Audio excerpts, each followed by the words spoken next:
Alright guys, we are back here on Meyer's two-stroke RC garage with the 71 Supreme and the 28mm carburetor shakedown run. I don't even have the cage on it, we're just going to see how it runs. So let's see what it's like.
Not bad for a pretty fat tune.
All right, guys, that's about all I want to run it out here.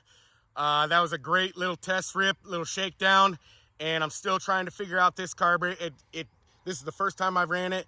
This is what I've done with it, and I noticed we need a little bit of more tuning. The high needle is really easy to get to, but I want to wait till I get out to wide open spaces to do this. And in order to do that, we got to go back to the fairgrounds. It just so happens that Des Moines County Fair is going on, so we can't do that, guys, just for a couple days. And we're gonna get it out there and we're gonna see what the speed is with these new gears. And you know, we got 2945s for gears. We still have the smaller tires, but I did order some A-Kill Super Spikes 195, so we're gonna check them out and see what that's like and all that stuff. Guys, stay tuned to the channel because this is gonna be great. We will see you in the next one. You know what to do.